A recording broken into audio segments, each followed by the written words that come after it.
नमस्कार, मैं Kuldeep sir Ganga global academy में आप लोगों का हार्दिक अभिनंदन करते हैं। आज हम बिहार पुलिस के मॉडल सेट 2 को लेकर के आप लोगों के बीच उपस्थित हैं। हम चाहेंगे कि आप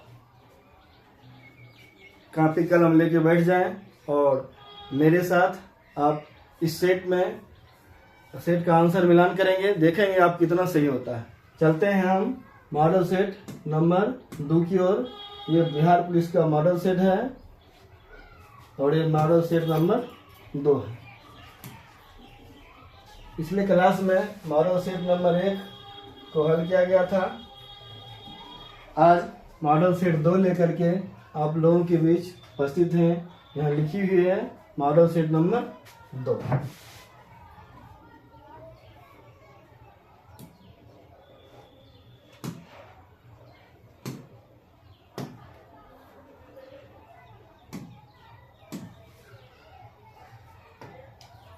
ये मॉडल सेट नंबर 2 है।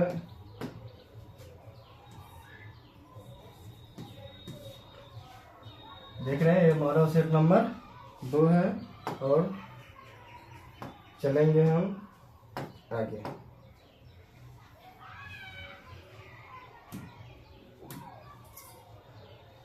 हिंदी से शुरू होता है।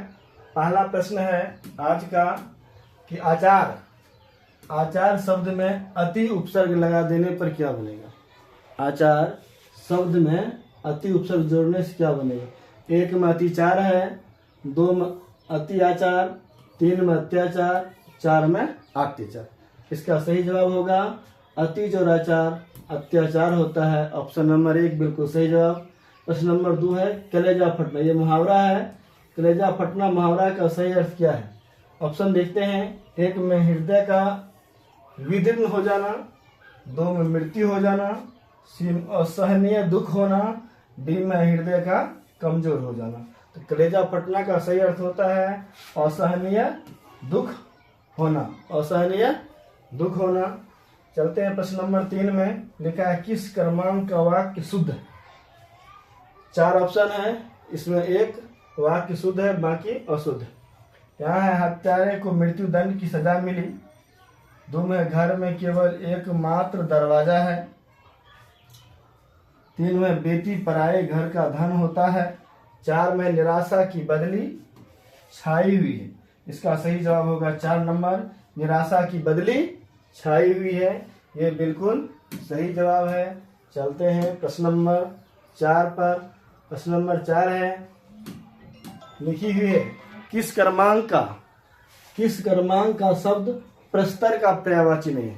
प्रस्तर का पर्यायवाची नहीं है।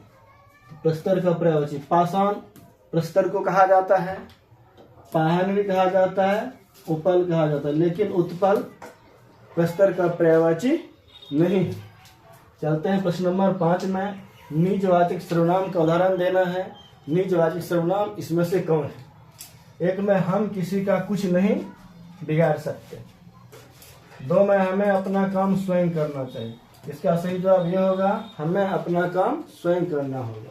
यानी वह सर्वनाम जिससे अपना का बोध हो, स्वयं का बोध हो, उसे निजवाचक सर्वनाम कहते हैं। अब चलते हैं प्रश्न नंबर 6 से। इंग्लिश का प्रश्न है। पहला है कि fill in the blanks with appropriate conjunction. इसमें कंजक्शन खोज के लिखना है। 1 में विल फॉल, 2 में फॉल है, सिम फेल है, ए आर फल। इसका सही जवाब खोजना है। इसका सही जवाब क्या होगा। 6 का सही जवाब होगा look out, you will fall. You will fall इसका बिल्कुल सही जवाब होगा। चलते हैं प्रश्न नंबर 7 पर और यहाँ लिखी हुई 7 में है on the basis of the given sentence pick out the correct sentence. इसमें सही शब्द खोजना है, यानी सही sentence. Converted in interrogative from the given option. इसमें इंट्रोगेटिव कौन है। 1 में है I am writing a short story. देखते हैं 1 नंबर ऑप्शन में have I writing a short story, ये नहीं होगा। Interrogative, do I writing a short story, I am writing a short story है, am I writing a short story. इसका सही जवाब 4 नंबर हो जाएगा, am I writing a short story. चलते हैं प्रश्न नंबर 8 की ओर। 8 नंबर प्रश्न कहता है एंटोनाइम, एंटोनिम खोजना है फॉर हॉस्टिल। हॉस्टिल का एंटोनिम्स क्या होगा? ए में एल्यूहाइल, 2 में एवल है, सी में एमिकेबल और 4 में अल्ट्रेबल। इसका हॉस्टेबल का एंटोनिम एमिकेबल होगा। क्या होगा? एमिकेबल। 9 है फाइंड द सिनोनिम्स ऑफ डिस्टिंक्स। डिस्टिंक्स का सिनोनिम्स खोजना है। इसका होगा 3 में डिफरेंटिएट। डिस्टिंक्स का सिनोनिम्स क्या हो जाएगा? डिफरेंटिएट। चलते हैं 10 नंबर प्रश्न है, कहते हैं इसमें, इसको आगे बढ़ा लें।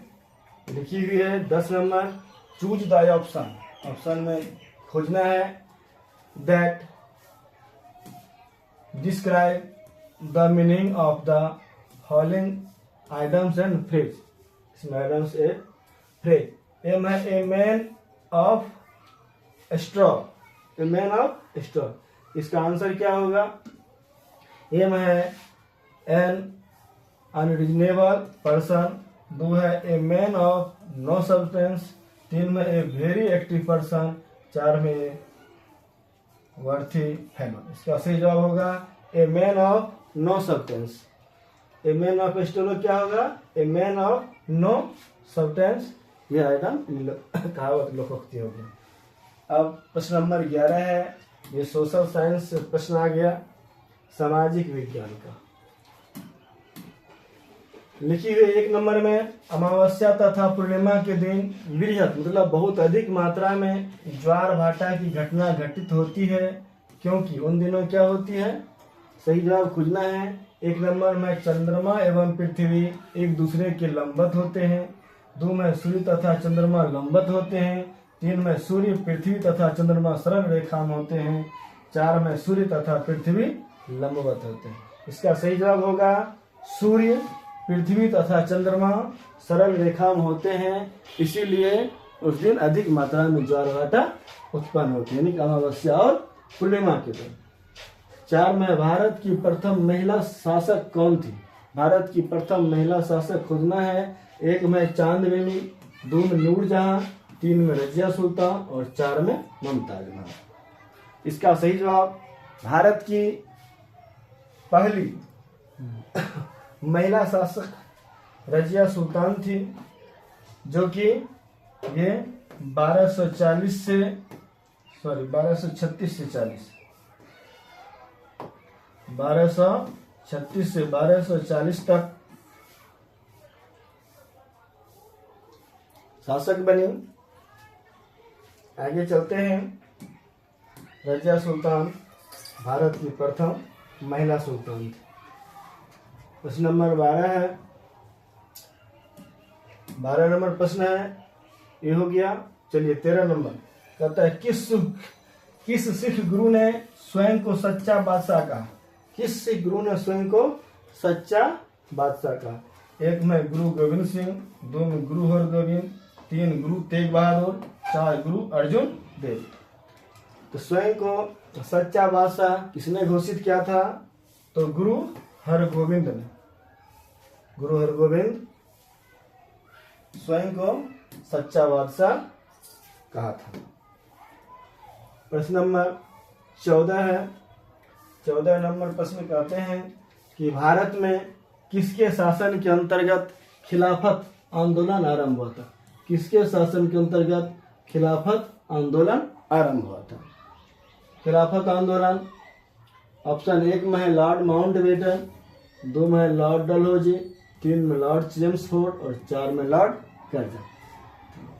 खिलाफत आंदोलन 1920 से 22 तक चला था। उस समय भारत का गवर्नर कौन थे? लॉर्ड चेम्सफोर्ड थे। इसी शासनकाल में खिलाफत आंदोलन हुआ था।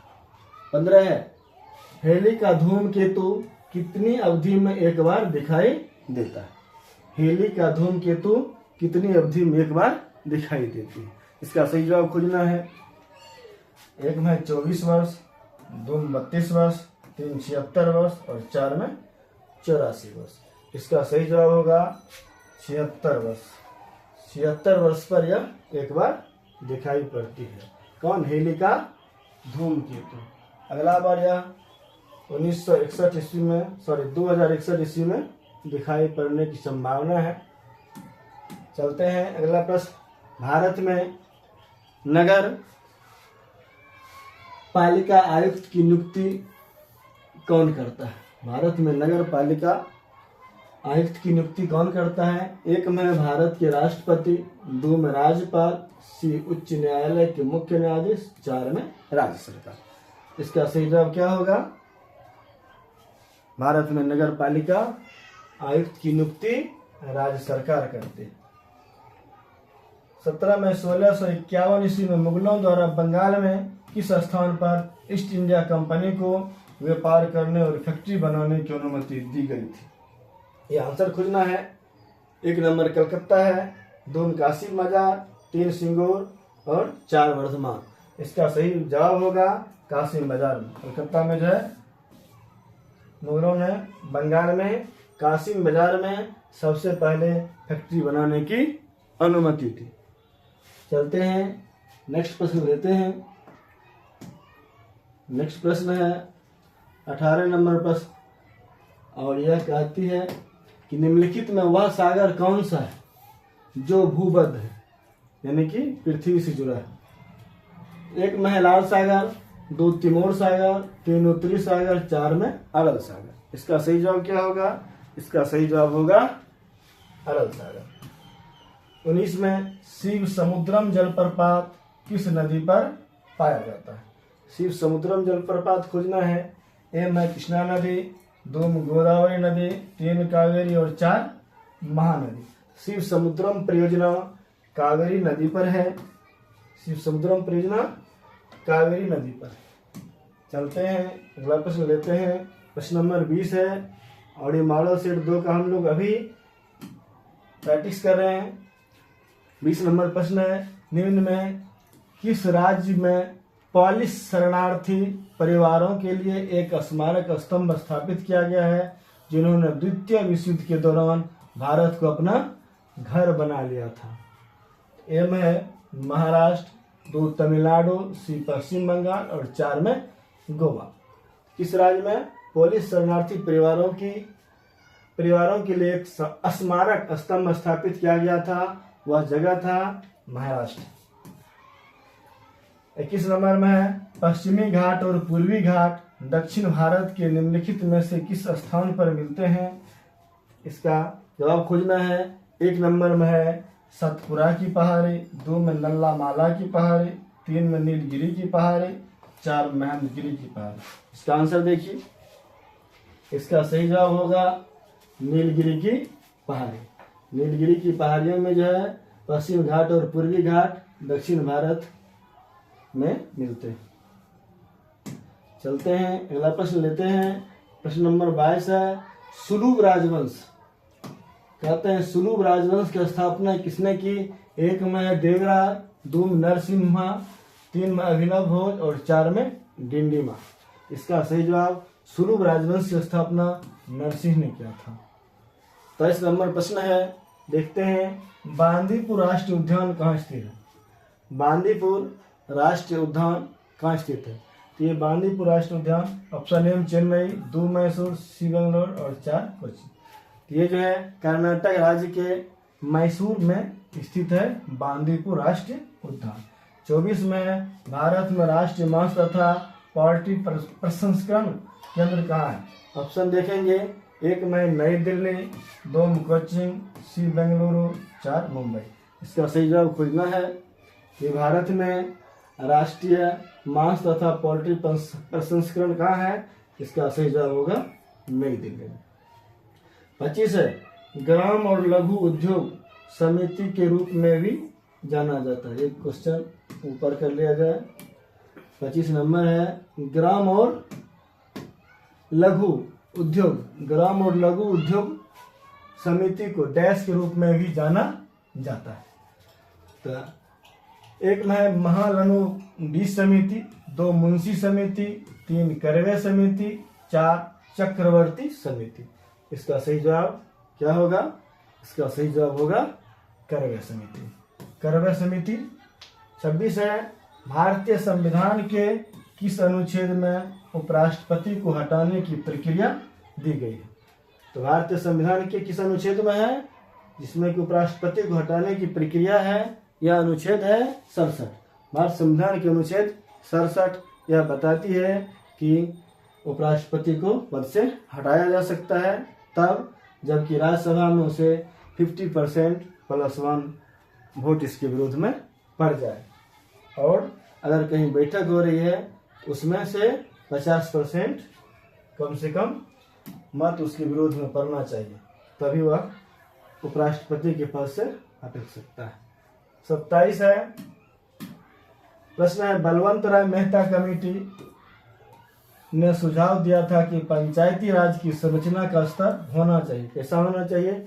एक में ग्राम, ब्लॉक और जिला स्तर पर, 2 है मंडल और जिला, 3 ग्राम, जिला और राज्य, 4 में ग्राम, मंडल, जिला और राज्य। तो बलवंत राय मेहता कमेटी के अनुसार पंचायत राज की संरचना कैसा होना चाहिए? ग्राम, ब्लॉक और जिला स्तर का, ग्राम, ब्लॉक और जिला स्तर का। अगला प्रश्न है, देखते हैं। 28 नंबर प्रश्न है, ये प्रश्न कटा हुआ है। चलते हैं 29 नंबर को लेते हैं। 29 नंबर प्रश्न है निम्न में से कौन सा राष्ट्र राजशाही प्रथम विश्व युद्ध में केंद्रीय शक्तियों नामक गठबंधन का एक हिस्सा था? कौन सा राष्ट्र राजशाही प्रथम विश्व युद्ध? तो प्रथम विश्व युद्ध कब हुआ था? ये 1914 से 1918 के बीच हुआ था, और उस विश्व युद्ध में केंद्रीय शक्ति यानी कि सेंट्रल पावर्स किनके हाथों में थी? वह था ऑस्ट्रिया और हंगरी। इसका आंसर हो जाएगा ऑस्ट्रिया और हंगरी। 30 में निम्नलिखित में से कौन सा काल क्रमानुसार सही है? इसमें से काल के अनुसार गाना है, तो देखते हैं ऑप्शन। 1 में खिलजी वंश, तुगलक वंश, सैयद वंश और लोधी वंश, 2 में लोधी राजवंश, सैयद राजवंश, खिलजी राजवंश और तुगलक राजवंश, 4 में खिलजी राजवंश, सैयद राजवंश, लोधी राजवंश और तुगलक राजवंश, 4 में लोधी राजवंश, तुगलक राजवंश और खिलजी राजवंश और सैयद राजवंश। इसका सही जवाब होगा खिलजी राजवंश, तुगलक राजवंश, सैयद राजवंश और लोधी राजवंश। तो सबसे पहले खिलजी राजवंश आया, उसके बाद तुगलक आया, फिर सैयद, फिर लोधी राजवंश आया। चलते हैं अगला प्रश्न लेते हैं। प्रश्न नंबर 31 है निम्नलिखित में से कौन सा भारतीय राजा भारत के नेपोलियन के रूप में जाना जाता है? बहुत ही महत्वपूर्ण प्रश्न है, ये VVI प्रश्न है, इसको बार बार पूछा जाता है। कौन सा भारतीय राजा भारत के नेपोलियन के रूप में जाना जाता है? A में अशोक है, B में हर्षवर्धन, C में समुद्रगुप्त और 4 में चंद्रगुप्त विक्रमादित्य। इसका सही जवाब क्या होगा? इसका सही जवाब होगा समुद्रगुप्त। समुद्रगुप्त को भारत का नेपोलियन कहा जाता है। प्रश्न है भारत के स्वतंत्रता संघर्ष में निम्नलिखित घटनाओं का अवलोकन कीजिए।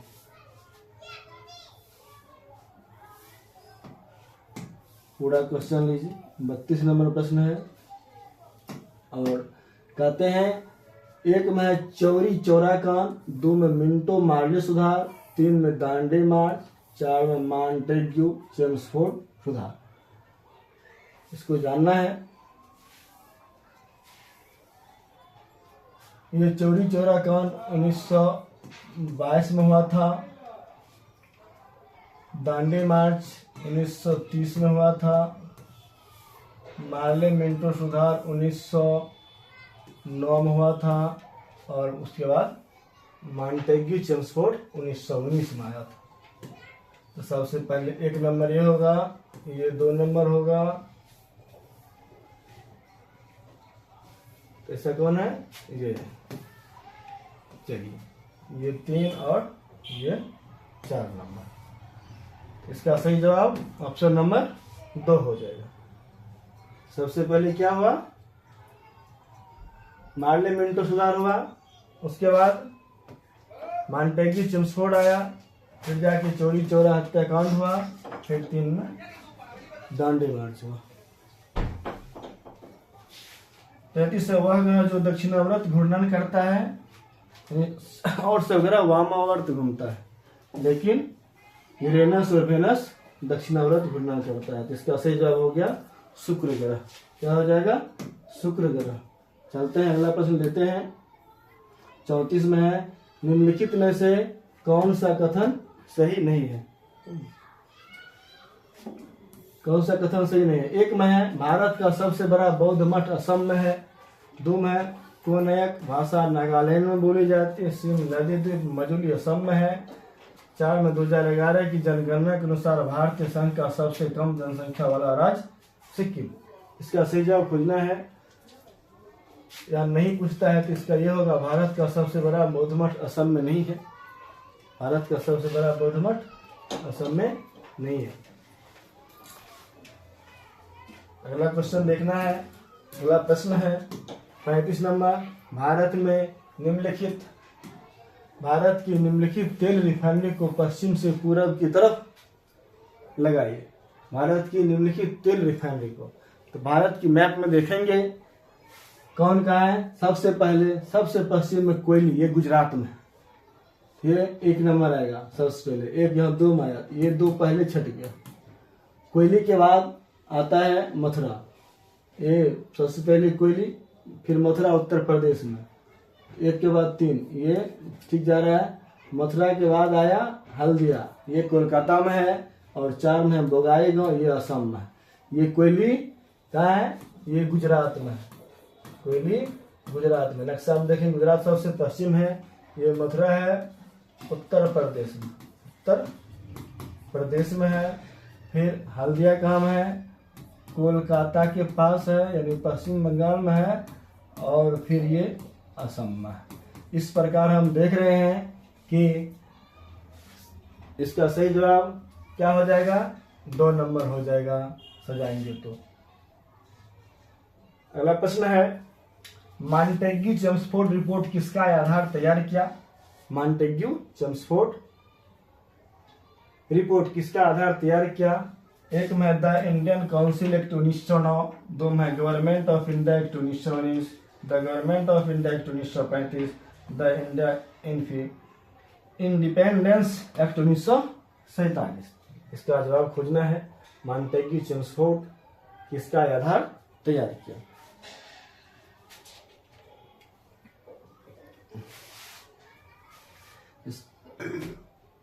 हम जानते हैं कि मॉन्टेग्यू चेम्सफोर्ड 1919 में आया था। इसका यही जवाब होगा, the government of India act 1919, क्योंकि उसी समय ये थे। इसलिए 36 का सही जवाब ऑप्शन नंबर 2 हो जाएगा। चलते हैं 37 नंबर प्रश्न लेते हैं। और लिखी हुई निम्नलिखित 4 वेदों में से कौन सा वेद तैतरैया एवं वजासनेयी में विभक्त है? तैतरैया एवं वजासनेयी में विभक्त है। इसका सही जवाब 1 में ऋग्वेद, 2 में यजुर्वेद, 3 अथर्ववेद, 4 सामवेद। ध्यान दीजिए, खोजिए इसका आंसर क्या होगा। इसका आंसर हो जाएगा यजुर्वेद। यजुर्वेद जो है पहले 2 भागों में बटा, फिर उसके बाद भी वह कई भागों में बटा है। तो यजुर्वेद में तैतरेय और वजासनेयी। 38 है, भारत के उपराष्ट्रपति को हटाने का प्रस्ताव कहाँ लाया जा सकता है? 1 में केवल लोकसभा में, 2 में संसद के किसी भी सदन में, 3 है संसद की संयुक्त बैठक में, 4 में केवल राज्यसभा में। 4 में क्या है? केवल राज्यसभा में। इसका आंसर क्या होगा? भारत के उपराष्ट्रपति को हटाने का प्रस्ताव केवल राज्यसभा में लाया जा सकता है, जहाँ की 50% +1 लोग यदि इसके विरोध में मत डालेगा तो इसको हटाने का प्रस्ताव पास हो जाएगा।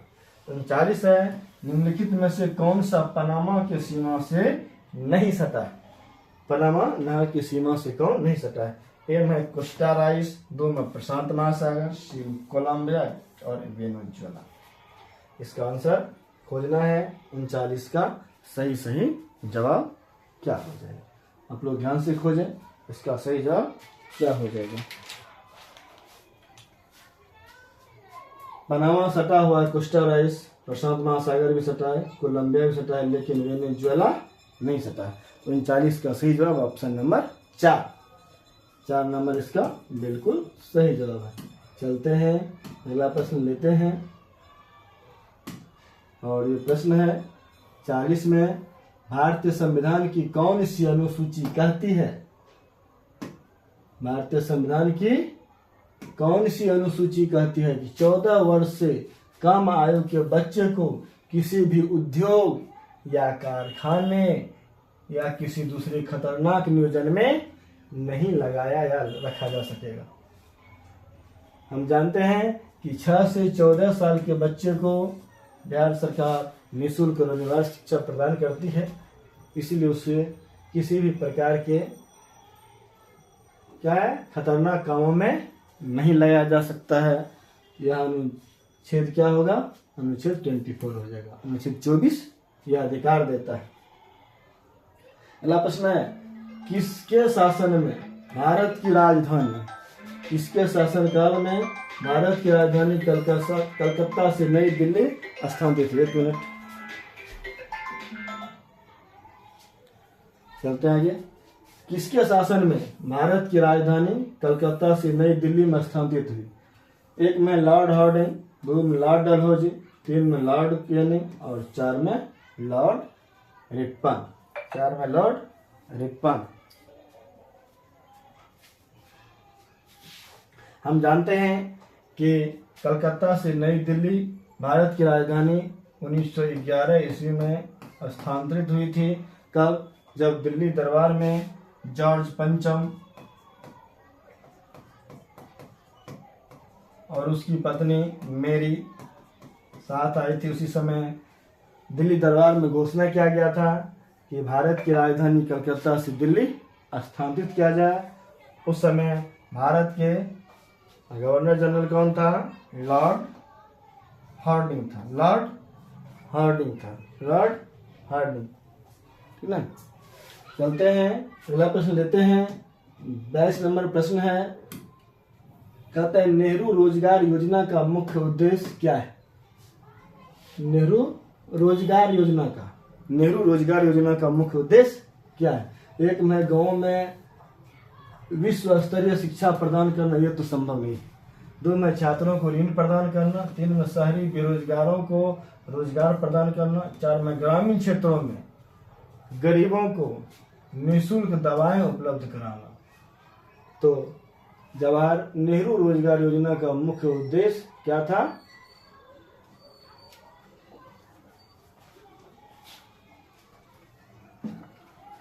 इसका आंसर खोजा जाए। इसका सही जवाब होगा शहरी बेरोजगारों को रोजगार प्रदान करना। जाइए, शहरी बेरोजगारों को रोजगार प्रदान करना। 43 है, संविधान की व्याख्या करने के लिए भारत में उच्चतम प्राधिकरण कौन है? संविधान की व्याख्या करने के लिए भारत का सबसे उच्चतम प्राधिकार कौन है? 1 में ऑप्शन लोकसभा, 2 सर्वोच्च न्यायालय, 3 राज्यसभा, 4 है चुनाव आयोग। इसका सही जवाब होगा भारत के सुप्रीम कोर्ट, यानी सर्वोच्च न्यायालय ही क्या कर सकती है? संविधान की व्याख्या कर सकती है, और यह सबसे उच्चतम प्राधिकरण है। चलते हैं अगला प्रश्न लेते हैं हम। प्रश्न है 44, प्रसिद्ध फतेहपुर सीकरी को किसने बनवाया था? तो हम लोग पहले जाने फतेहपुर सीकरी ये कहाँ है? ये आगरा में है। कहाँ है? आगरा में। इसको कौन बनाया था? फतेहपुर सिकरी को। एक में है खुर्रम, 2 में शाहजहां, 3 बाबर और 4 अकबर ने। फतेहपुर सिकरी को अकबर ने बनवाया था। हम जानते हैं कि अकबर सबसे श्रेष्ठ राजाओं में से एक रहे हैं। इसके शासनकाल में हिंदू मुस्लिम सभी अच्छे से राज करते थे, सब अच्छे से रहते थे, किसी प्रकार की कोई वैमनस्यता नहीं थी। लेकिन अकबर क्या थे? मूर्ख थे, पढ़े लिखे नहीं थे। और फतेहपुर सिकरी अभी आगरा में है और वहीं पर अकबर को दफनाया भी गया।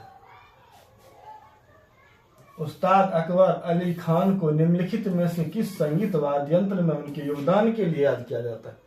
उस्ताद अकबर अली खान को ये निम्न में से किस संगीत वाद्य यंत्र में उनके योगदान के लिए याद किया जाता है? 1 तबला, 2 संतूर, 3 सितार, 4 सरोद। वे जो है सरोद बजाते थे, सरोद वादन के लिए उसे याद किया जाता है। चलते हैं अब अगला है बिहार जी के इसमें है और बिहार पुलिस और मद्य निषेध की परीक्षा में बिहार से प्रश्न रहते हैं। ये इम्पोर्टेंट है, यह क्षेत्रीय प्रश्न रहते हैं। इसलिए अगर आपको पूर्णतः सफलता प्राप्त करना है तो मुझसे जुड़ करके पूरे 20 सेट रिवाइज करेंगे। उससे बाद मॉडल सेट के बाद हम प्रीवियस ईयर क्वेश्चन को लेकर के आप लोगों के बीच आएंगे। इसलिए अगर बिहार पुलिस में पूर्ण सफलता पाना है, मद्य निषेध की नौकरी करनी है तो मेरे साथ जुड़ें और मेरे चैनल को सब्सक्राइब कर लें और लाइक करें, कमेंट सेक्शन में जाके कमेंट करें। चलते हैं प्रश्न नंबर 46। बिहार में बड़े पैमाने पर उत्खनन कार्य करवाने वाले तथा कई प्राचीन स्थलों की खोज करने वाले पुरातत्व कौन थे? पुरातत्ववेत्ता कौन थे? बिहार में अधिक मात्रा में क्या करना है? उत्खनन कार्य करने वाले तथा प्राचीन स्थलों की खोज करने वाले पुरातत्ववेत्ता कौन थे? 1 में है मार्टिमर व्हीलर, 2 में दयाराम साहनी, 3 में विलियम जोन्स, 4 अलेक्जेंडर कनिंघम। इसका सही जवाब होगा अलेक्जेंडर कनिंघम ही वह व्यक्ति था। 47 है बिहार के तुगलक काल के सर्वाधिक महत्वपूर्ण प्रशासक मलिक इब्राहिम या मलिक बयां का मकबरा कहाँ है? इसका आंसर खोजना है। 1 में बख्तियारपुर में, 2 बिहार शरीफ में, 3 पटना में, 4 मुंगेर में। इसका सही जवाब क्या हो जाएगा? बिहार शरीफ में। क्या होगा? बिहार शरीफ में। और बिहार शरीफ काम है नालंदा जिला में है और नालंदा के ये मुख्यालय है बिहार शरीफ। वहीं पर जो है मलिक इब्राहिम बया का मकबरा है। चलते हैं प्रश्न नंबर 48 की ओर। 48 नंबर प्रश्न का आता है भारत छोड़ो आंदोलन। भारत छोड़ो आंदोलन के क्रम में, भारत छोड़ो आंदोलन के क्रम में पटना सचिवालय गोलीकांड कब हुआ था?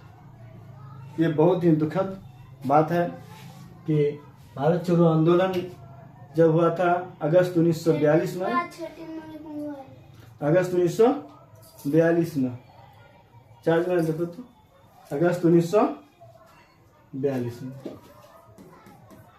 अगस्त 1942 में भारत छोड़ो आंदोलन हुआ था। और उसी आंदोलन में महात्मा गांधी ने करो या मरो का नारा दिया था।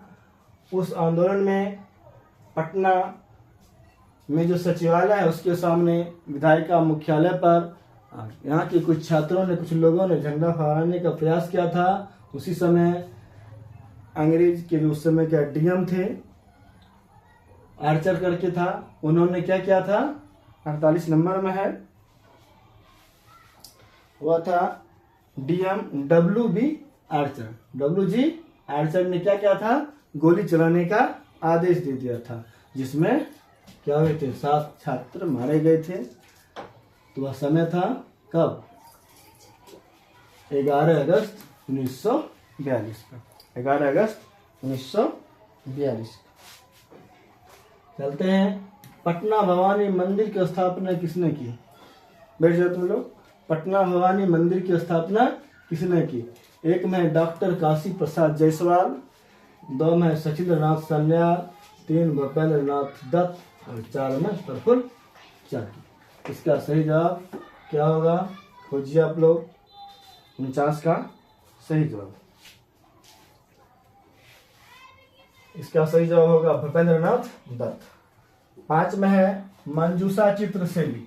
मंजूषा चित्रशैली किस क्षेत्र में लोकप्रिय थी? मंजूषा चित्रशैली किस क्षेत्र में लोकप्रिय थी? 1 में है वैशाली, 2 मान, 3 पाटलिपुत्र और 4 में नालंदा। 4 में नालंदा। 50 का सही जवाब हो जाएगा अंग उस समय प्रदेश था। अंग कहा जाता है भागलपुर के आसपास के क्षेत्र को। भागलपुर के आसपास क्षेत्र को अंग प्रदेश कहते थे। वहीं के राजा थे अंगराज कर्ण। अंगराज कर्ण, कर्ण को अंगराज कर्ण कहते हैं क्योंकि अंग प्रदेश के वे राजा थे, इसीलिए उसको अंगराज कहते हैं। तो ये अंग प्रदेश में ही मंजूषा चित्रशैली प्रचलित थी। 50 का ऑप्शन 2 होगा। 51 नंबर चलते हैं। निम्नलिखित में से गलत जोड़े खोजना है। तो गलत जोड़े इसमें से खोजना है। चलते हैं अगला, आगे करते हैं। और ये प्रश्न कहती है, पूरे 50 प्रश्नों को हमने अभी तक हल कर लिया। चलते हैं 51 नंबर पर। निम्नलिखित में से गलत जोड़े को पहचानना है। यहाँ जिला है पहाड़ी। किस जिला में कौन सी पहाड़ी? आप लोग भी ध्यान दीजिए। नालंदा में गिद्धकूट पर्वत, ये तो बिल्कुल सही है। चलिए सही है। पश्चिम चंपारण में सोमेश्वर की पहाड़ी, ये भी सही है। मुंगेर में खड़गपुर की पहाड़ी, ये भी सही है। लेकिन भागलपुर में मंदार पर्वत नहीं है। ये भागलपुर में मंदार नहीं है। मंदार पर्वत कहाँ है? बांका जिला में।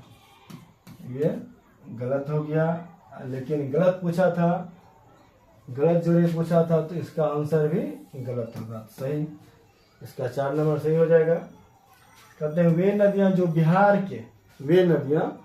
बिहार के पश्चिमी भाग से पूरब की ओर प्रवाहित होते हुए गंगा नदी में मिलती है, उनका सही क्रम खोजना है। पश्चिम से बहते हुए पूरब, जैसे इधर पूरब है, इधर पश्चिम है। पश्चिम से पूरब की ओर बहते रहेंगे तो कौन नदी क्या होगा? सबसे पहले क्रम में गंगा नदी मिलेगी। तो सबसे पहले देखिए सरयू नदी मिलती है। सरयू जिसको घाघरा कहते हैं, घाघरा को सरयू नदी कहते हैं। इसके बाद इसमें कौन मिलती है? गंडक मिलती है इसमें। फिर गंडक मिलती है, फिर बूढ़ी गंडक मिलती है। गंडक के बाद बूढ़ी गंडक मिलती है। उसके बाद अंत में जाकर के क्या मिलती है? बागमती मिलती है। इसलिए इसका सही जवाब ऑप्शन नंबर 2 हो गया। सबसे पहले सरयू, फिर गंडक, फिर बूढ़ी गंडक, फिर बागमती। इस प्रकार पश्चिम से पूर्व की ओर बहती हुई गंगा नदी में मिलते जाते हैं। चलते हैं 53 नंबर प्रश्न। कहते हैं बिहार का सबसे बड़ा अभ्यारण्य कौन है? बिहार का सबसे बड़ा अभ्यारण्य कौन है? 1 में कैमूर अभ्यारण्य, 2 में वाल्मीकि नगर वन्य जीव अभ्यारण्य, 3 संजय गांधी जैविक अभ्यारण्य, राजगीर अभ्यारण्य। पहले जान लें, कैमूर अभ्यारण्य कैमूर में है। वाल्मीकि नगर वन्य जीव अभ्यारण्य कहाँ में है? ये पश्चिम चंपारण में। पश्चिम चंपारण में। संजय गांधी जैविक उद्यान ये कहाँ है? पटना में है। ये राजगीर अभ्यारण्य किस जिला में है? राजगीर नालंदा जिला में। इसका सही जवाब होगा कैमूर अभ्यारण्य।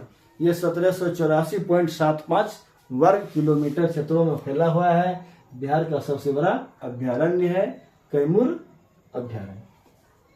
बिहार का सबसे पुराना कृषि विश्वविद्यालय कहाँ है? इसका खोजना है। 1 में समस्तीपुर पूसा, 2 मुजफ्फरपुर, 3 नालंदा, 4 भागलपुर सबौर। हम जानते हैं कि बिहार का सबसे पुराना कृषि विश्वविद्यालय समस्तीपुर में है। कहाँ है? समस्तीपुर में। और उस समय इसकी स्थापना 1905 ईस्वी में की गई थी। कब की गई थी? 1905 ईस्वी में की गई थी। इसका नाम है डॉक्टर राजेंद्र प्रसाद कृषि विश्वविद्यालय समस्तीपुर पूसा। यहाँ बिहार की स्थापना कब की गई? बिहार की स्थापना 1912 में की गई। बिहार की स्थापना 1912 में की गई।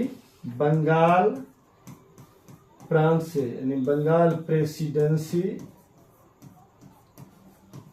से अलग करके बिहार और उड़ीसा बना, ठीक ना। फिर जाके 1936 ईस्वी में बिहार से फिर क्या बना, उड़ीसा अलग हो गया, से अलग बना था। बिहार प्रेसिडेंसी से अलग होकर क्या बना था, 1912 ईस्वी में बंगाल प्रेसिडेंसी से अलग होकर क्या बना था, बिहार बना था।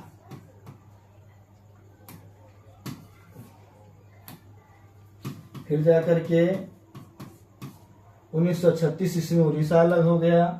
फिर जाकर के 15 नवंबर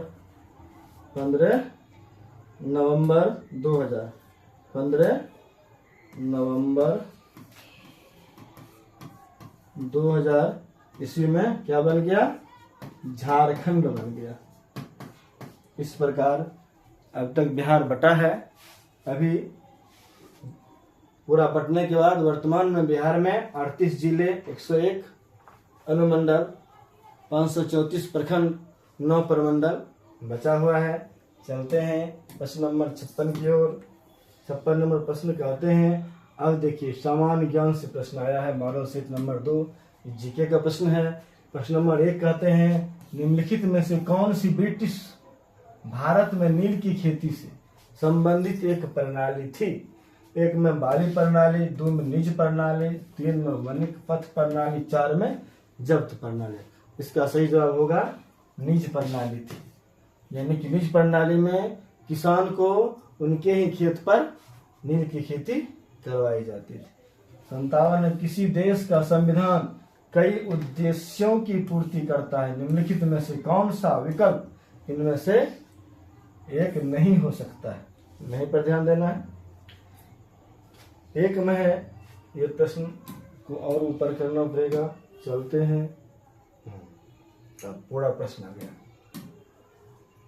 1 में यह उन नियमों और सिद्धांतों के समुच्चय के रूप में कार्य करता है जिनके आधार पर देश को नियंत्रित किया जा सकता है। ये तो बिल्कुल सही है। यह हमें हमारे समाज की मौलिक प्रकृति उजागर करता है। यह भी बिल्कुल सही है। 3 में इसमें यह शामिल है कि देश को सरकार के अध्यक्ष स्वरूप को बरकरार रखना चाहिए। ये गलत है, और गलत पूछा था, नहीं पूछा था तो इसका नहीं होगा, क्योंकि किसी भी अध्यक्ष स्वरूप को बरकरार नहीं रखी जा सकती है। चलते हैं, हम अगला प्रश्न लेते हैं, और प्रश्न नंबर 58 है कि मुगल बादशाह अकबर की मृत्यु कब हुई। मुगल बादशाह अकबर की मृत्यु किस वर्ष हुई थी। मुगल बादशाह अकबर की मृत्यु 1 में 1666, 2 में 1789, 3 1605 और 4 1540। तो मुगल बादशाह अकबर की मृत्यु 1605 ईस्वी में हो गया। चलते हैं अगला प्रश्न। लिखी है, निम्नलिखित में से क्या है, निम्नलिखित में से किस राज्य में नाहरगढ़ किला स्थित है। 1 में है महाराष्ट्र, 2 में है राजस्थान, 3 पंजाब और 4 गुजरात। इसका बिल्कुल सही जवाब खोजना है। नाहरगढ़ कहाँ है, राजस्थान में है नाहरगढ़ की किला। 60 में है डैश जनसंख्या के आकार, क्षेत्रीय वितरण और उसकी संरचना तथा जन्म, मृत्यु, प्रवास और उम्र बढ़ाने के कारण समय के साथ जनसंख्या कैसे बदलती है, इसका अध्ययन क्या कहलाता है। 1 में है डेमोग्राफी, 2 में कैलोलॉजी, 3 में पोमोलॉजी, 4 में साइकोलॉजी। इसका सही जवाब क्या होगा, डेमोग्राफी हो जाएगा। क्या होगा, डेमोग्राफी। 60 का सही जवाब ऑप्शन नंबर 1 हो जाएगा, डेमोग्राफी। क्या हो जाएगा, डेमोग्राफी। चल रहा है ना, क्या हो गया।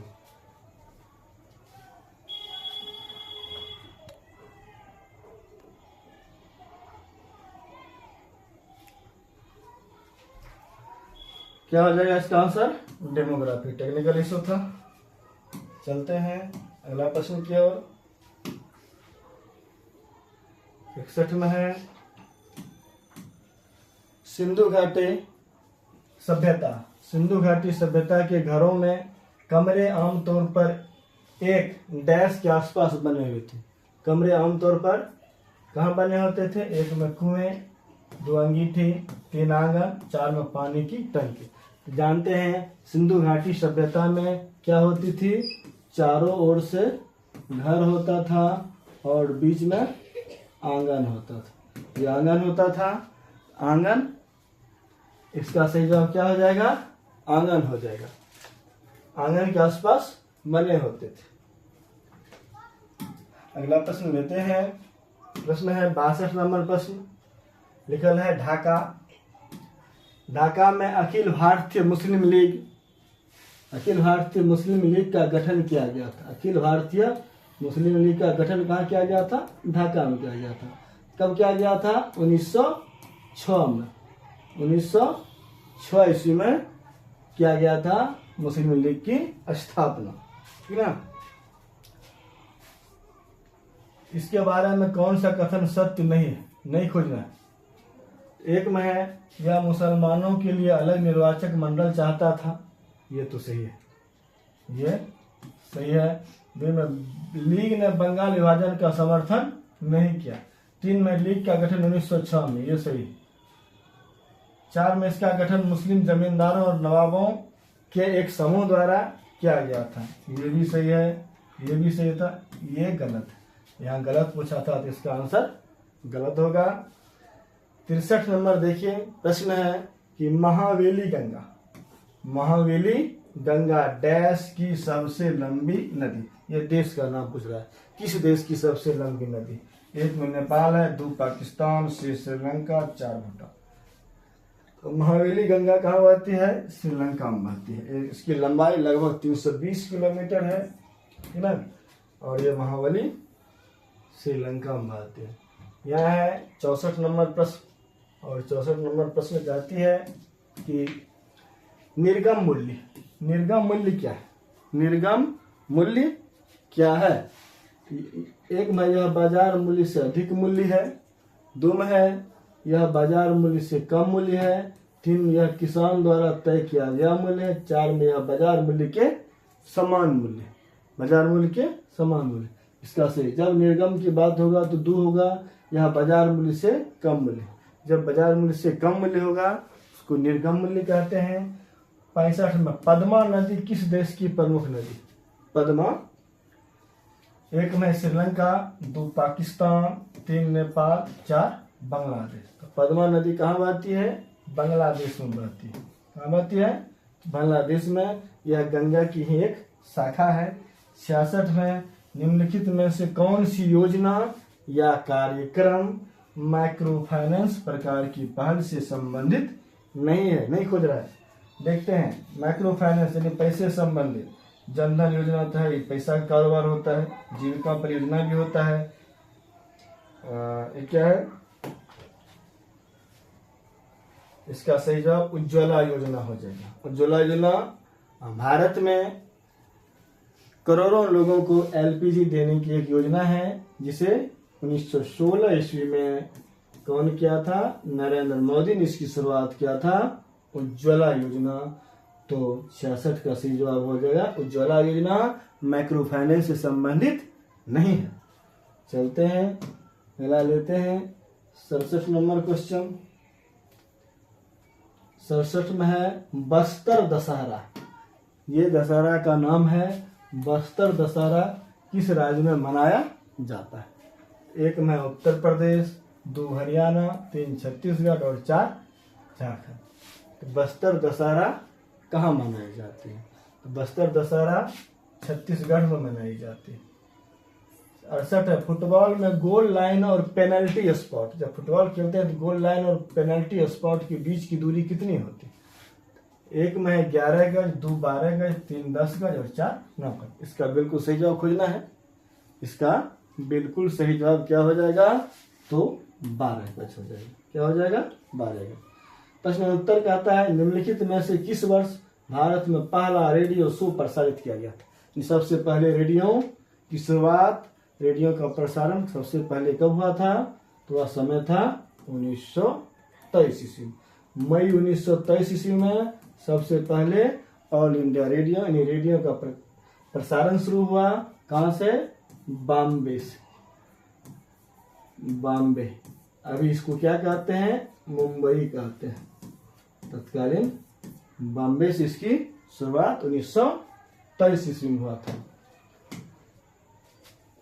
चलिए अगला 70 नंबर प्रश्न है, वैज्ञानिक तथा औद्योगिक अनुसंधान परिषद CSIR भारत सरकार के निम्नलिखित में से किस मंत्रालय के तहत आता है? जैसे वैज्ञानिक वाला बात हुआ, ये विज्ञान वाला से हो जाएगा, विज्ञान और प्रौद्योगिकी मंत्रालय से। डायरेक्ट इसका आंसर मारेंगे, समय बचाएंगे। अब देखिए करंट अफेयर्स, इसको नहीं भी पढ़ेंगे तो काम चलेगा, क्योंकि जब भी करंट अफेयर्स पूछा जाता है तो परीक्षा समय से 6 माह तक, ज़्यादा से ज़्यादा 1 साल के अंदर पूछा जाता है। ये तो 25-26 का नहीं पूछेगा, ठीक ना, फिर भी हम बताते चले जाते हैं। आप लोग इस पर ध्यान नहीं भी दे सकते हैं।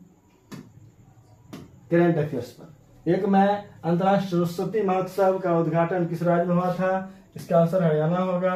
केंद्रीय बजट 2025-26 के लिए अनुमानित राजकोषीय घाटा कितना था?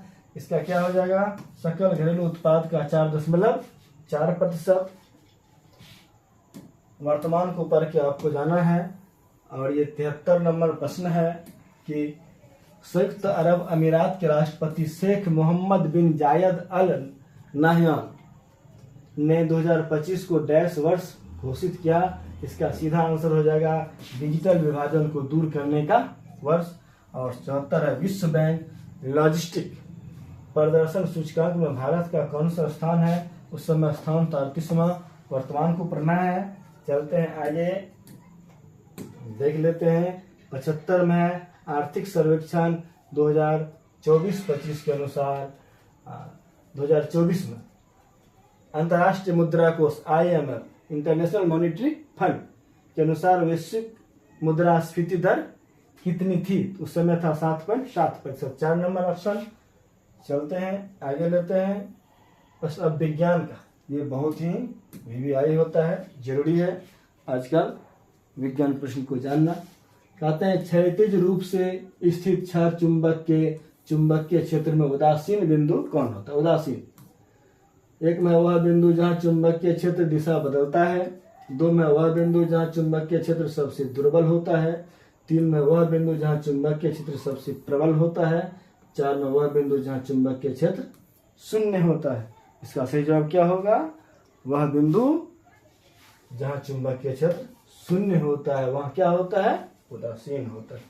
चलते हैं अगला प्रश्न लेते हैं।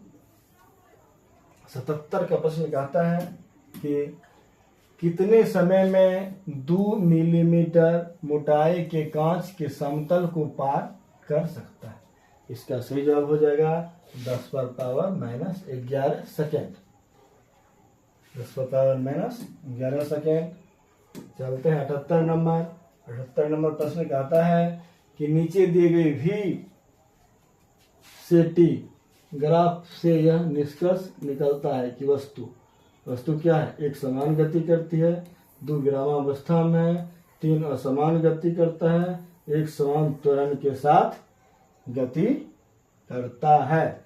78 का सही जवाब क्या हो जाएगा? खोजना है। इसका सही जवाब खोजें 78 का। इसका हो जाएगा 1 समान गति में, क्योंकि सीधी रेखा है, 1 समान गति करता है। चलते हैं अगला प्रश्न लेते हैं। उस वस्तु की मात्रा क्या है जिसका भार 49 न्यूटन है? उस वस्तु की मात्रा क्या है जिसका भार 49 न्यूटन, यानी W बराबर 49 M दिया हुआ है ना। मात्रा निकालता है, इसकी मात्रा क्या हो जाएगा? 5 किलोग्राम हो जाएगा। क्या हो जाएगा? 5, क्योंकि क्या होता है 79 का हिसाब है, और 79 का हिसाब कहता है कि W बराबर mg होता है। W बराबर mg, m बराबर अधिक आएंगे तो W बराबर g हो जाएगा। W का मान है 49, जी का मान होता है 9.8। इसको काटेंगे 5 बार में कट जाएगा, इसीलिए आंसर 5 हो जाएगा। यहाँ तक कोई दिक्कत नहीं हुआ होगा। 80 में है, जब लोहा एवं गंधक को एक साथ गर्म किया जाता है तो प्राप्त होता है, क्या होता है, FeS प्राप्त होता है, लो सल्फाइड। क्या होता है, लो सल्फाइड। हम लोग 80% देख चुके हैं और 20 प्रश्न होगा। 81 नंबर प्रश्न है कि निम्न में कौन 360 ग्राम जल शुद्ध दर्शाता है। 360 ग्राम जल शुद्ध कौन दर्शाएगा, तो ये दर्शाएगा और ये दोनों जल के 6.022 गुना 10⁻23 अणु और जल के 1.2044 गुना 10⁻25 अणु। 3 और 4 किसमें है, 3 और 4 यहाँ होगा, 3 और 4, ये बिल्कुल सही जवाब हो जाएगा। चलते हैं 82। 0.02 मोल हाइड्रोक्लोरिक अम्ल को 2 लीटर घोल में मिलाया जाता है, परिणामी घोल का पीएच मान कितना होगा, जितना लीटर मिलाएगा तो उतना ही हो जाएगा, पीएच मान 2 हो जाएगा। चलते हैं प्रश्न नंबर 83 की ओर। 83 नंबर प्रश्न का आता है, अमोनिया यूरिया में बदलती है। अमोनिया यूरिया में कौन बदलती है, यकृत बदलती है। कौन बदलती है, यकृत है। जब जर्मेनियम जाली में आर्सेनिक परमाणु डाले जाते हैं तो वह क्या बन जाता है। देखिए इसका सही जवाब, जब जर्मेनियम जाली में आर्सेनिक परमाणु डाले जाते हैं तो वह क्या बन जाता है।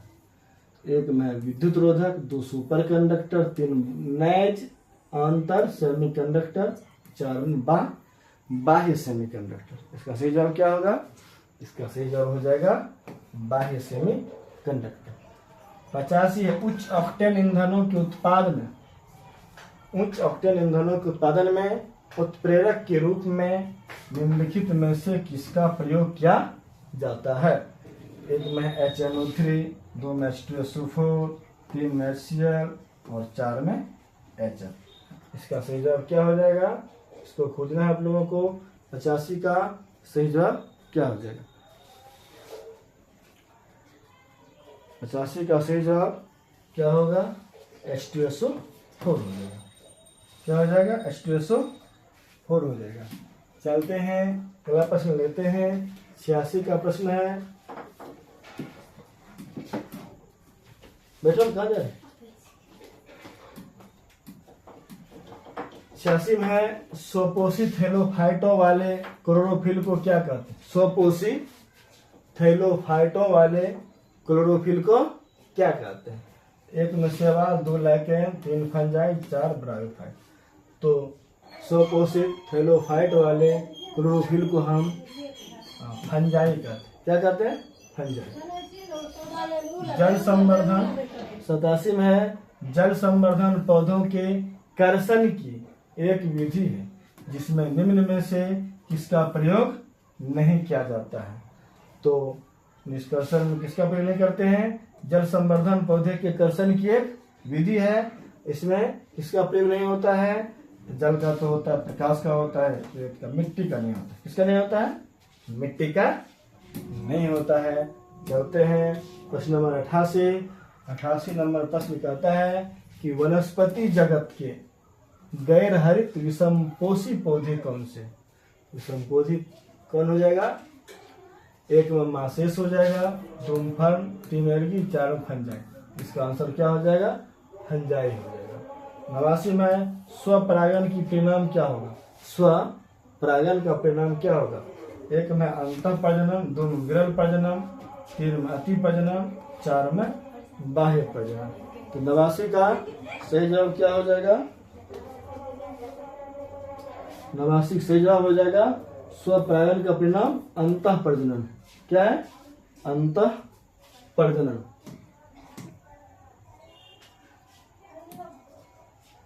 अंतः प्रजनन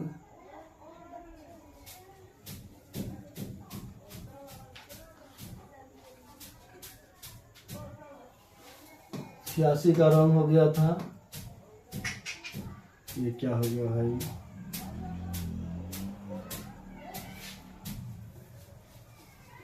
छियासी का फिर से देख लें हम लोग। 86 नंबर प्रश्न मुझे उसका गलत बुझा रहा है 86। ये जो है 86 नंबर प्रश्न कहता है स्वपोषित थैलोफाइट वाले क्लोरोफिल को क्या कहते हैं। फंजाई लगाए तो नहीं होगा, शैवाल होगा। क्या होगा? शैवाल इसका सही जवाब हो जाएगा। स्वपोषित थैलोफाइट वाले क्लोरोफिल को क्या कहते हैं? शैवाल कहते हैं। और हम चल रहे थे प्रश्न नंबर कितना पर थे? 89 हो गया था। अब 90 नंबर प्रश्न देखेंगे। 90 नंबर प्रश्न है ऐसे परमाणुओं को जिनमें प्रोटॉनों की संख्या समान हो परंतु न्यूट्रॉन की संख्या क्या हो? भिन्न भिन्न हो। ऐसे परमाणुओं को जिसमें प्रोटॉनों की संख्या समान किंतु न्यूट्रॉनों की संख्या भिन्न भिन्न हो उसे क्या कहते हैं? समस्थानिक कहते हैं, आइसोटॉप्स कहते हैं। 100 डेसिबल रब यानी शोरगुल यानी नॉइज को का प्रबलता स्तर संगत होगा। कौन संगत होगा? 100 डेसिबल। सुनाई भर देने वाले, सुनाई भर देने वाले, सुनाई भर देने वाले क्या होता है? ये तो 30 से 40 डेसिबल होता है। और ये होता है सामान्य वार्तालाप जब करते हैं तो क्या होता है? 50 से 60 डेसिबल होता है। और शोर शराबे करते हैं तो ये 90 से 95 डेसिबल होता है। क्या होता है? 90 से 95 डेसिबल होता है शोर शराबे करते हैं। यंत्र कारखाने से निकलता है 100 डेसिबल से कितना जी? 100 से 105। ये सुनाई भर देगा कितना? 30 से 40 डेसिबल। शोर शराबे सामान्य वार्तालाप में 50 से 60, शोर शराबे 90 से 95, यंत्र कारखाने में कितना? 100 से 105 डेसिबल। यहाँ 100 की बात करता है तो ऑप्शन नंबर 4 बिल्कुल सही जवाब हो जाएगा। चलते हैं अगला प्रश्न लेते हैं। 92 नंबर प्रश्न है अम्लीय वर्षा में प्रायः, अम्लीय वर्षा में प्रायः क्या अधिक मात्रा में होता है? 1 में कार्बोनिक अम्ल, 2 में हाइड्रोक्लोरिक अम्ल, 3 नाइट्रिक अम्ल, 4 सल्फ्यूरिक अम्ल। इसका सही जवाब क्या होगा? अम्लीय वर्षा में प्रायः क्या अधिक मात्रा में होता है? इसका सही जवाब हो जाएगा हाइड्रोक्लोरिक अम्ल। क्या होगा? हाइड्रोक्लोरिक अम्ल, हाइड्रोक्लोरिक अम्ल। अम्लीय वर्षा में प्रायः अधिक मात्रा में क्या होता है? हाइड्रोक्लोरिक अम्ल। यहाँ कहता है 93 पके हुए टमाटरों का लाल रंग किसकी उपस्थिति के कारण होते हैं? पर्णहरित तो होगा नहीं तो हरा हो जाएगा। हार्मोन तो पेड़ पौधे नहीं निकलता, इसमें विटामिन भी नहीं। ये केरोटिनाइड के कारण टमाटर का रंग कैसा होता है? लाल हो जाता है पकने के बाद। और ये है प्रश्न नंबर, अगला ले लें 94 नंबर प्रश्न है पाराबैंगनी अल्ट्रावायलेट क्षति से पादपों की रक्षा करने वाला वर्णक कौन सा है? कौन सा वर्णक अल्ट्रावायलेट रे यानी कि पराबैंगनी किरणों से बचाता है? 1 में है फाइकोसाइनिन, 2 में केरोनिटाइड, 3 में पर्णहरित क्लोरोफिल, 4 में पर्णपीत जेंथोफिल। 94 का सही जवाब खोजना है आप लोगों को। 94 का सही जवाब क्या हो जाएगा? फाइकोसाइनिन। क्या होगा? फाइकोसाइनिन। 1 में नर पुष्प और स्त्री पुष्प यानी दोनों पुष्प मिला है, दोनों को जन्म देने वाला क्या कहते हैं? उभयलिंगी कहते हैं। उभयलिंगी श्रेय, उभयलिंगी श्रेयी, उभयलिंगी श्रेयी क्या कहेंगे? उभयलिंगी श्रेयी। दोनों मिला 55 प्रश्नों को हमने देखा। आगे क्या है? अब गणित का प्रश्न है और ये गणित का प्रश्न को सरासर हम आंसर हल करते हैं। कहते हैं यदि किसी संख्या के 40% में 165 जोड़ा जाता है तो परिणामी संख्या वही होगी, वह संख्या ज्ञात करना। वह कौन संख्या है? वह संख्या को मानेंगे x का 40%, ठीक ना, में क्या करते हैं 165 जोड़ा जाता है तो वह संख्या क्या प्राप्त होता है x, और इसको हल कर देंगे। इसको हल करेंगे तो क्या निकलेगा 275। क्या निकलेगा 275 निकलेगा। 94 का आप लोग हल करके देख लेंगे, कहीं से कोई दिक्कत नहीं होगा। x का 40% 100 लिखिए, प्लस 165 बराबर x होगा। चलिए 97 में एक दुकानदार एक सामान को 190 रुपये में 5% की हानि पर बेचता है। हानि 5% लेता है, 190 में बेचता है। यदि वह सामान को 10% के लाभ पर बेचना चाहता है तो विक्रय मूल्य क्या होगा? डायरेक्ट इसका आंसर बनाएंगे 190 बटे कितना 190 गुना 100 बटे 100 में से हानि घटा देते हैं 5, डायरेक्ट कर देते हैं 100 में से 5 घटा देते हैं 95। फिर क्या कहता है 10% के लाभ पर बेचेगा, यानी क्या करेगा 10% के लाभ पर बेचेगा गुना 110 बटे 100 कर देंगे। इसका हल निकल जाएगा, इसका हल आसानी से निकल जाएगा और आंसर आप लोगों को प्राप्त हो जाएगा, कोई दिक्कत नहीं होगा। करके देखिए, 100 काट दिए, 95 दूनी 190, 110 दूनी 220 आ गया इसका आंसर। और ऑप्शन नंबर 220 4 में है और इसका बिल्कुल सही जवाब 4 नंबर हो गया। देख लिए, बहुत ही आसान प्रश्न था। चलते हैं अब 98 नंबर प्रश्न। कॉट थीटा, ये देखिए ये प्रश्न है cot 13 degree, cot 27 degree, cot 60 degree, cot 63 degree. इसको जब हल करेंगे tan theta into cot theta आ जाएगा, उसका मान 1 होगा। 98 हल करके देख लेंगे। फिर जाके 99 नंबर प्रश्न को देखें। 99 नंबर प्रश्न है, बहुत ही आसान है। कहते हैं एक नल एक टंकी को 20 घंटे में भर सकता है। एक नल एक टंकी को 20 घंटे में भर सकता है। इसकी तली में क्या छेद है, रिसाव के कारण यह 40 घंटे में भरता है, यानी आधा खाली हो जाता है। यदि टंकी पूरी भरी हुई है तो पूरा भर दिया है तो रिसाव के कारण कितने समय में खाली हो जाएगा। ये मूर्ख बनाता है, एक टंकी 20 घंटे में भरती है, 40 घंटे में खाली होती है। पूरा भर दिया है, अब खाली हो रहा है तो 40 के 40 हो जाएगा आंसर।